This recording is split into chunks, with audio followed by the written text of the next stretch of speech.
தொடர்ந்து நம்மோடு சிறப்பு விருந்தினர் கர்னல் தியாகராஜன் இணைந்திருக்கிறார். அவரோடு பேசலாம். சார் வணக்கம்.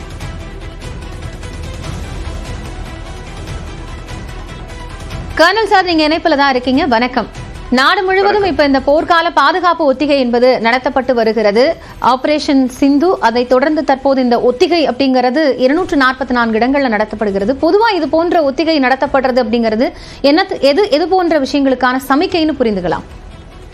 இல்ல, எப்பொழுதும் போர் போன்ற சூழல் ஏற்படும் பொழுது நமது பகைவை நாட்டுக்காரர்களுக்கு முதல்ல எந்தெந்த இடத்தை அட்டாக் பண்ணுவாங்கன்னு இருக்கு. நாமும் பகைவர் நாட்டை அட்டாக் பண்ணும்பொழுது சில முக்கியமான இன்ஸ்டாலேஷன்ஸை நம்ம அட்டாக் பண்ணுவோம். ஃபார் எக்ஸாம்பிள் அப்படின்னு உங்களுக்கு சொல்லணும், ஒரு ஆட்டோமிக் எனர்ஜி ரெகுலேட்டரி ஏதாவது இருக்கு அங்க அப்படின்னா அதை அட்டாக் பண்ண பார்ப்போம். டிசாஸ்டர் மேனேஜ்மெண்ட் பண்ணக்கூடிய டேம்ஸ் அது மாதிரி இருந்ததுன்னா டிசாஸ்டர் செய்யக்கூடிய, அதாவது ஒரு வெள்ளப்பெருக்கு எடுத்து கொடுக்கக்கூடிய டேம்ஸ் ஏதாவது இருக்குன்னா அதை அட்டாக் பண்ணுவோம். அது மாதிரி நீங்க பாத்தீங்கன்னா இந்த ஆயில் ரீஃபைனரிஸ், அப்புறம் ஃபியூவல் டெப்போ, அதெல்லாம் நம்ம அட்டாக் பண்ணுவோம். ஸோ தட் அவங்களுக்கு ஃபியூலும் ஆயிலும் உங்களுக்கு கிடைக்காம இருக்கணும் போர்க்காலத்துல அப்படின்னு சொல்லிட்டு. அது மாதிரி radar, air defence station, hydro stations, telecom hubs, அது மாதிரி இருக்கக்கூடிய இடங்களை நம்ம அட்டாக் பண்ணுவோம். அது மாதிரி இந்த ரன்வேஸ் அப்படின்னு சொல்லுவோம். அதாவது போர்க்காலத்துல போர் விமானங்கள் அதை செலுத்தக்கூடிய, அதை இயக்கக்கூடிய ரன்வேஸ் இருக்கும்.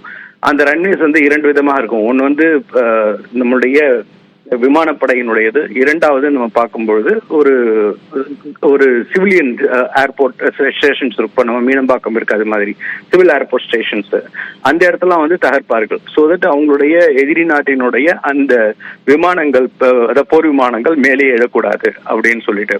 அது மாதிரி இருக்கக்கூடிய ஒரு சென்சிட்டிவ் இன்ஸ்டாலேஷன்ஸ் சொல்லுவோம். அது எல்லாத்தையும் லிஸ்ட் எடுப்பாங்க. அந்த லிஸ்ட் எடுத்து அதுக்கு முதல்ல சேஃப்டி, அதுக்கு ரிஹர்சல், அந்த மாக் ரிஹர்சல் கொடுப்பாங்க. இது ஒரு வகை. இரண்டாவது வகை, அந்த சுற்றி இருக்கக்கூடிய அந்த மக்களுக்கு சப்போஸ் ஒரு ஏர் ரைடு ஒன்று வந்துடுச்சு, ஏர் அட்டாக் வந்துடுச்சுன்னா சைரன் எப்படி ஆக்டிவேஷன் பண்றது, சைரனுடைய செய்கைகள் என்ன, ஒரு முறை ஒலித்தால் என்ன, 2 முறை ஒலித்தால் என்ன, 3 முறை ஒலித்தால் என்ன அப்படிங்கிற அந்த விஷயங்கள்லாம் உங்களுக்கு சொல்லிக் கொடுப்பாங்க. அப்புறம் எப்படி ஒரு புரோட்டோகால் எப்படி பண்றது, ஒரு கண்ட்ரோல் ரூம்ல என்ன புரோட்டோகால் பண்றது, ஃபயர் சேஃப்டி எப்படி பண்றது, பிளாஸ்ட் ரெஸ்பான்ஸ் எப்படி பண்றது. அது மாதிரி நம்ம பார்த்தோன்னா ஒரு ஏர் ரைடு ட்ரில்ல எப்படி ஒரு மாணவர்களோ இல்ல ஒரு கல்லூரி மாணவர்களோ இல்ல ஒரு ஸ்கூல்ல இருக்கக்கூடிய மாணவர்களோ, அப்படி இல்லைன்னா ஒரு தொழிற்சாலையில இருக்கிறவங்களோ எப்படி பண்றது, பொதுமக்கள் என்ன பண்றது, எவாக்குவேஷன் ட்ரில். சப்போஸ் ஒரு இடத்துல ஒரு ஏர் ரைடு வந்துருச்சு, ஒரு பாம்பு டிராப் ஆயிடுச்சுன்னா எவாக்குவேஷன் எப்படி பண்றது, அவர்களுக்கு மருத்துவ உதவி எப்படி செய்யறது அப்படிங்கிறது. அப்புறம் இரவில் வான்வழி தாக்குதல் வரும்போது பிளாக் அவுட் ட்ரில் எப்படி பண்றது, எப்படி முழுமையாக எலக்ட்ரிசிட்டி இல்லாம, வெளிச்சமே இல்லாம, எந்த ஒரு ஜெனரேட்டர், இன்வெர்டர்ஸ் எதுவும் இல்லாம எப்படி டோட்டலா பிளாக் அவுட் பண்றது அப்படிங்கிற விஷயத்தெல்லாம் அவங்க அந்த மாக் ட்ரில்ல கற்றுக் கொடுப்பாங்க. அதையும் தாண்டி ரொம்ப அட்வான்ஸா போனோம் அப்படின்னா கெமிக்கல் கேஸோட அட்டாக் ட்ரில்லாம் இருக்கு. அது ரொம்ப அட்வான்ஸ் ஆனது. அவ்வளவு விஷயத்துக்கு போக வேண்டிய வேலை இருக்காது. இதை பொறுத்தவரை ஒரு 3 விதமா பிரிக்கலாம். 1 பொதுமக்களுக்கானது, 2 அரசாங்கத்தினுடைய, அங்க ஸ்டேட் கவர்மெண்டினுடைய ஒரு முக்கியமான வேலைகள் அப்படிங்கிறப்ப இந்த ஃபயர் சர்வீஸ், அங்க இருக்கக்கூடிய பிடபிள்யூடி, அங்க இருக்கக்கூடிய அரசு மருத்துவமனைகள், அவங்கெல்லாம் எப்படி இயங்கணும் இந்த காலத்துல, அவங்களுக்கு உள்ள எஸ்ஓபி அவங்களுக்கு எல்லாம் கரெக்டா இருக்கா அப்படிங்கறத பாக்குறது. 3வது அப்படிங்கிறது ஒரு இம்பார்ட்டன்டான இன்ஸ்டாலேஷன்ஸ். நான் சொன்னபடி உங்களுக்கு இந்த ஃபியூல் டம்பா இருக்கட்டும், அது மாதிரி ஃபியூல் டெப்போவா இருக்கட்டும், ஆயில் ரிஃபைனரிஸா இருக்கட்டும், radar, dam, hydro, telecom hubs, data centres, அது மாதிரி இருக்கக்கூடிய ஆட்டோமிக் எனர்ஜி ஏரியா, இந்த இடத்தெல்லாம் பாதுகாக்கிறதுக்கு அதுக்கு தனியான ஒரு ட்ரில் அவங்க பண்ணுவாங்க. ஸோ இது ஒரு பலதரப்பட்ட வகையில இந்த ட்ரில் தனித்தனியாக இருக்கும்.